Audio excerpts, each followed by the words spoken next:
Kanchipuram వకుడా silks నాణ్యత మా ప్రాధాన్యత. మదీనాగూడ, మియాపూర్, హైదరాబాద్ లో త్వరలో శుభారంభం. తెలంగాణ రాష్ట్రంలో తప్పిపోయిన బీసీ జనాభా సమాధులు ఎక్కడ ఉన్నాయని అడిగిన నేను.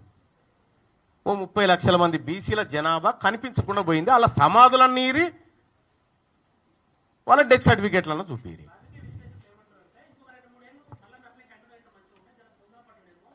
అంటే మల్లన్న ప్రయోజనం కోసం అయితే కంటిన్యూ కావాలి, నా జాతి ప్రజల కోసం అయితే అవసరం లేదు.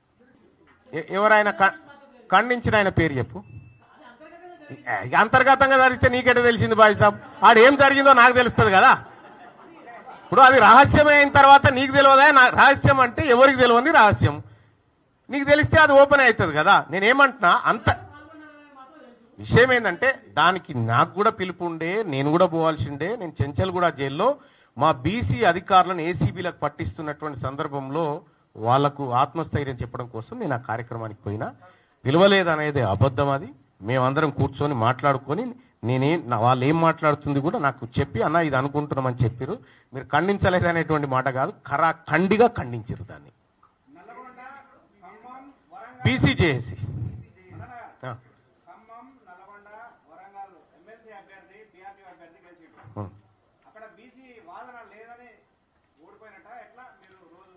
అంటే బీసీ వాదం మీద ఇద్దరు అభ్యర్థులు నిలబడ్డారు. ఒకరు పూల రవీందర్ గారు, ఇంకొకరు సుందర్రాజ్ యాదవ్ గారు నిలబడ్డారు. వీళ్ళిద్దరు కలిసి 5200 ఓట్లు సంపాదించారు.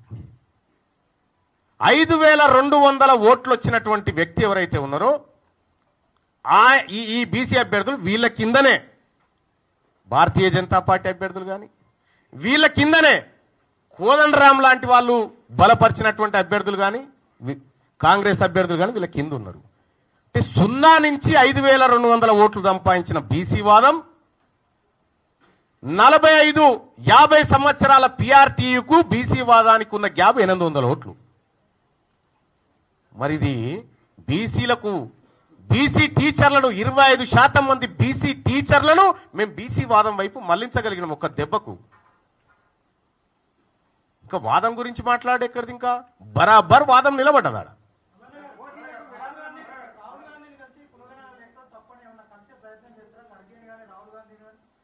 అందరికీ ఇవ్వాల్సిన మెటీరియల్ ఇచ్చినము. అందుకే కాంగ్రెస్ పార్టీ అగ్రనాయకత్వం ఆగ్రహం వ్యక్తం చేసి రీసర్వేకి ఆదేశించింది. అన్నా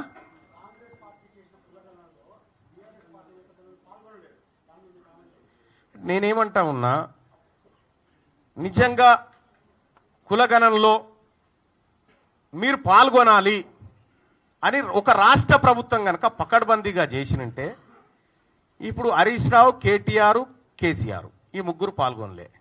వీళ్ళింట్లో వీళ్ళు 4, వాళ్ళు 4, వాళ్ళు 4, ఈ 8 మంది పక్కింటి కాడ కూర్చొని కూడా రాసుకురావచ్చు. అది చిత్తశుద్ధి ఉంటే పక్కింటి ఆయన కాడ కూర్చొని వీళ్ళు ఏమిటోళ్ళయా, వీళ్ళు విలమోళ్ళ, ఎంతమంది పిల్లలు అని చెప్తారు. నీకు చిత్తశుద్ధి లేక, మీరు సర్వే చక్కగా చేయక, ముఖం బాగలేక అద్దం బలగొట్టుకొని ఇలా హరీష్ రావు, కేసీఆర్, కేటీఆర్ పాల్గొనలే. ఓకే, వాళ్ళు ఎవరో తెలియదా ఈ ప్రపంచానికి?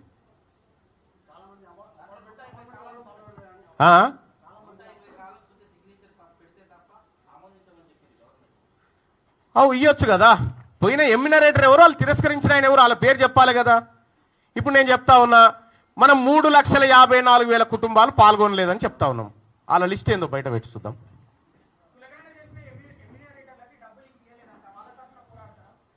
ఎందుకు పోరాడం భయ్? ఇప్పుడు ఎస్ఎల్బీసీ కట్టుకున్నాం, ఎస్ఎల్బీసీ తవ్వుతా ఉన్నాం, కూలిపోయింది, కూలి పైసలు అయితే ఇవ్వాలిగా. సమగ్ర కుటుంబ సర్వే ఏదైతే చేసినామో అది కూడా అటర్ ఫ్లాప్ అయింది. మరి కూలి చేసిన వాళ్ళకి కూలి పైసలు ఇవ్వద్దా? ఇవ్వాలి కదా. అట్లా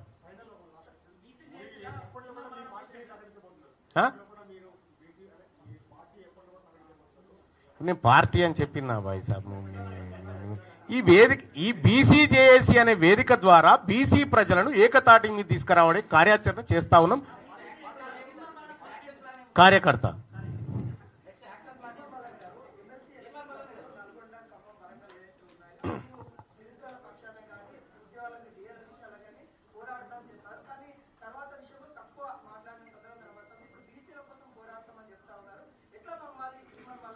అంటే ఎక్కడ మాట్లాడమంటారు?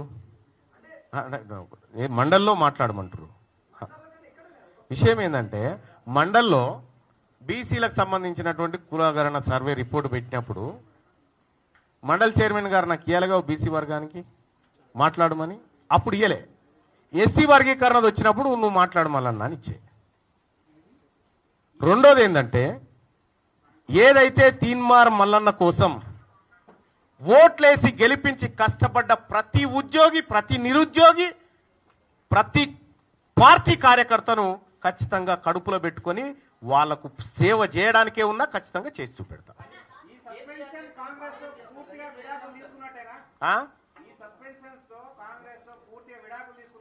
పిల్లలకి వెళ్ళిపోతే నేనేం చేయాలి?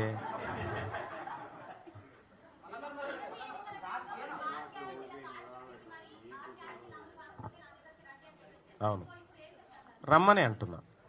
నా దగ్గరికి రండి, 6 గ్యారంటీలు అమలు కాకపోతే.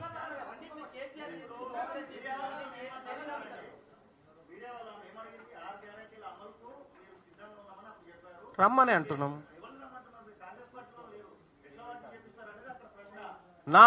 నా ఆఫీసు ఓపెన్ చేసి ఉంది.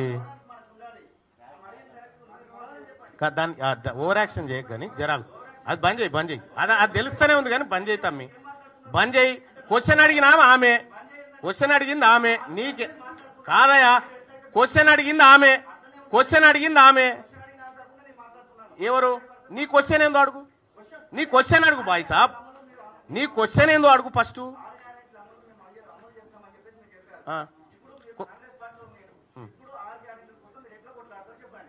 ఆమె అడిగిన క్వశ్చన్ నీకు అర్థం కాకపోతే అర్థం చేసుకో. ఆ సోదరు అడిగింది ఏంది? 6 గ్యారంటీలు అమలు చేయకపోతే నా దగ్గరికి రండి.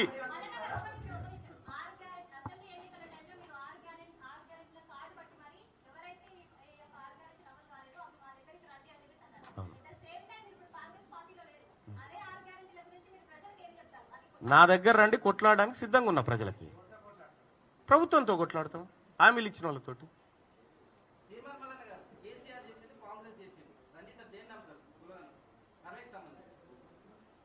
కేసీఆర్ చేసినది కొంత పర్ఫెక్ట్ గా అనిపించింది.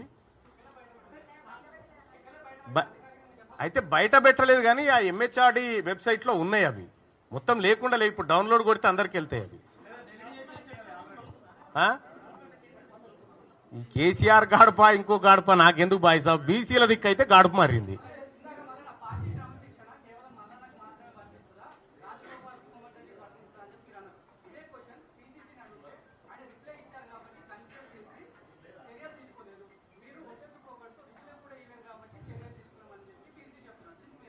ఇప్పుడు నా దగ్గర వీడియో ఉంది, నేను రిప్లై ఇయ్యలేదని చెప్పి ఆయనే చెప్పిన వీడియో ఉంది, ఇంటవా? ఎందుకంటే కోమటిరెడ్డి వెంకటరెడ్డి గారే చెప్పిండు ఈ మాట. నేను రిప్లై ఇయ్యను, ఏం చేసుకుంటావో చేసుకోపో, గీలకిస్తానా అని చెప్పి పోయిండు. ఇయ్యలేదు బాయ్ సాబ్, అది ఇయ్యలేదు. అంటే వాళ్ళకో న్యాయం మాకో న్యాయం కాదు కదా. అట్లా మా రథం లాగడానికి ఆమె కూడా వస్తాడే, మేమెందుకు వద్దంటాం? బీసీ ఎందుకంటే ఇన్ని రోజులు మిమ్మల్ని మోసినాం కదా, ఇప్పుడు మమ్మల్ని కూడా మోయాల్సినటువంటి సమయం. ఇక అనివార్యంగా అందరు కూడా బీసీ చెప్పని చేయాల్సిందే.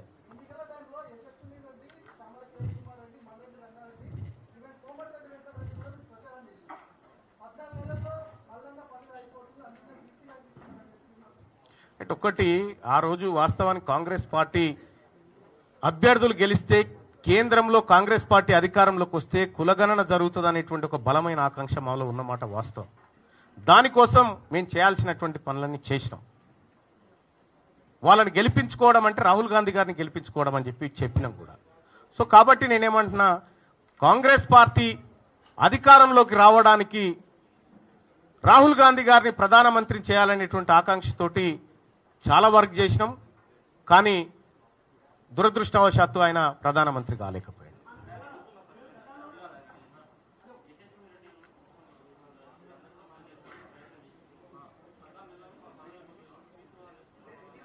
లే అదే అదే అది అది నాకు వినిపించదు. నేనేమంటున్నా అంటే, నేను 14 నెలల్లో పదవి అయిపోతే మళ్ళీ గెలవాలనుకుంటే నేను వీళ్ళందరూ జోక్కుంటా కూర్చోవాలి బాయ్ సాబ్. విషయం ఏంటంటే, ఎక్కడ బాయ్ సాబ్ రెడ్లను తిట్టింది? నేను ఒకటి ఏమంటున్నా, తీన్మార్ మల్లన్న రెడ్లను తిట్టింది ఒక వీడియో చూపి నోటి మాట వద్దు, చూపి నీ దగ్గర ఏమైనా ఆధారం ఉంటే.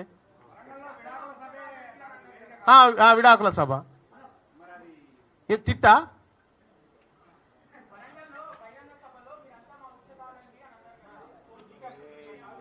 ఇప్పుడు మీ వాళ్ళని అడుగు, దానికి సమాధానం వాళ్ళు చెప్తారు. ఎందుకంటే వాళ్ళందరూ క్లారిటీ ఇచ్చిన నేను అన్నది పర్టికులర్ పర్సన్ అనేటువంటి విషయం వల్ల, ఎందుకంటే ఈ వర్గాలను అవమానించినటువంటి వ్యక్తిని అన్న తప్ప అందరినీ కాదు అనే మాట చెప్పినా అందులో ఆ పేరు కూడా వాళ్ళే.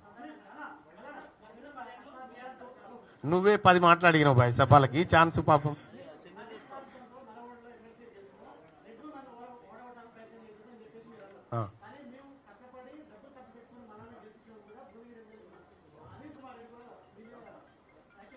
ఇప్పుడు నేను ఒకటి ఏం చెప్తా ఉన్నా, తీన్మార్ మల్లన్న, ఈ రఘు, జర్నలిస్టులు మీరందరు కలిసి పోరాటం చేస్తే ఏర్పడ్డ వేదిక మీద వచ్చి కుర్చీలు వేసుకొని కూర్చున్నది మీరు. ఎవరు గెలిపించారు బాయ్ సాబ్? ఇలా ఎవరు గెలిపించారు? టిఆర్ఎస్ పార్టీకి పోయి వెంటనే కాంగ్రెస్ టికెట్ మీద మళ్ళీ ఇక్కడికి వచ్చి ఇక ఆయన గురించి నా గురించి చెప్తే, నేను వాళ్ళ గురించి వాస్తవం ఏంటంటే నేను వాళ్ళ గురించి మాట్లాడను బాయ్ సాబ్. ఏదన్నా బీసీ, ఆ తర్వాత కాస్ట్ సెన్సస్, ఈ షోకాజ్ నోటీస్ విషయంలో మీరేమైనా మాట్లాడితే నేను సమాధానం చెప్తాను.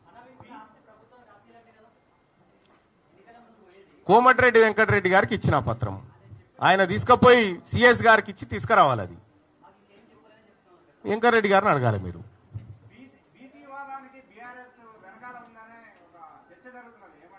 బీసీ వాదానికి లేదు, వాళ్ళు ఎందుకుంటారు?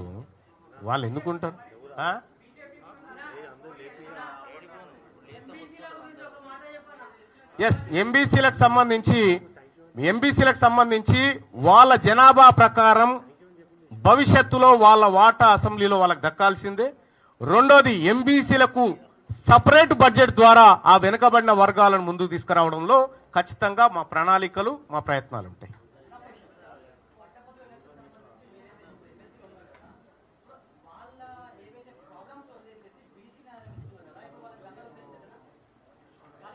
ఇప్పుడు వాళ్ళ ప్రాబ్లమ్స్ ఏంటివో చెప్పండి. ఈడబ్ల్యూఎస్ కోటా వాళ్ళ problem, economically weaker section quota వాళ్ళ ప్రాబ్లం. బీసీలకు దక్కాల్సినటువంటి 25,000 ఉద్యోగాలను ఈడబ్ల్యూఎస్ కోటా పేరుతో ఎత్తుకొని పోయారు.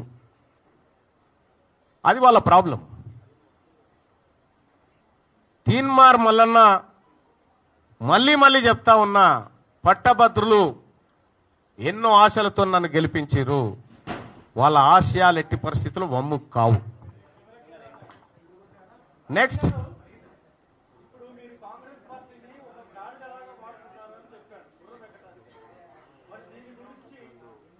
ఇప్పుడు కాదు బాయ్ సాబ్, కాంగ్రెస్ పార్టీని నువ్వు గాడిదని నాతో అనిపిస్తా అంటే ఎట్లా చెప్పాలి?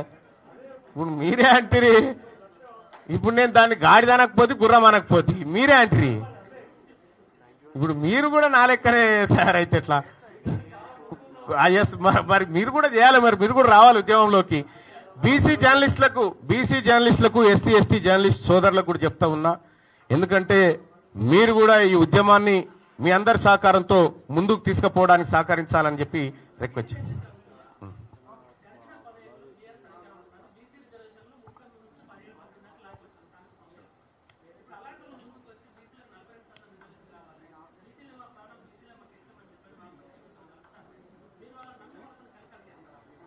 మేము ఎవరినో ఎత్తుకొని తిరగడానికి సిద్ధంగా లేమనేటువంటి మాట చెప్పినాము. మేము ప్రతిదీ ఆచితూచి మా వర్గాలకు ఏది మంచో అది తీసుకొని పోతాము. ఇవాళ 33% రిజర్వేషన్ 18-19% తీసుకొచ్చినటువంటి వ్యక్తులు మళ్ళీ 42 కావాలని ముందుకు వస్తాండి. నేనేం చెప్తా ఉన్నా, 42% ఎమ్మెల్యే సీట్లు ఇచ్చినాక మా దగ్గర రావాలా అన్ని పార్టీలకు. అది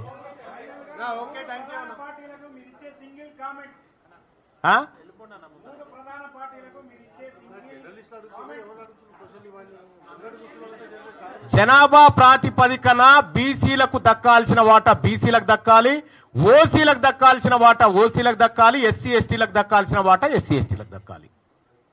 ఎవరి పావు షేరు వాళ్ళు తిందాం. Right, thank you so much అందరికి.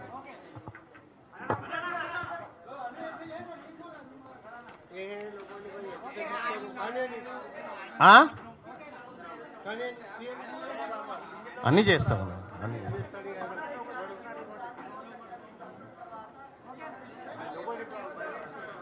ఈ జానారెడ్డి గారి గురించి ఇప్పుడు ఏం మాట్లాడాలి తర్వాత మాట్లాడతాను బాయ్ సాబ్. ఇప్పుడు ఏం చెప్తున్నా, కరెక్ట్ గా 2016లో జిహెచ్ఎంసీ ఎన్నికలు జరుగుతూ ఉంటే కేసీఆర్ పెట్టిన 5 రూపాయల బువ్వ బాగుందని సిఎల్పీకి తెచ్చుకొని తిన్న జానారెడ్డి గారి గురించి ఇప్పుడు నేనేం మాట్లాడలేను, తర్వాత మాట్లాడతాను.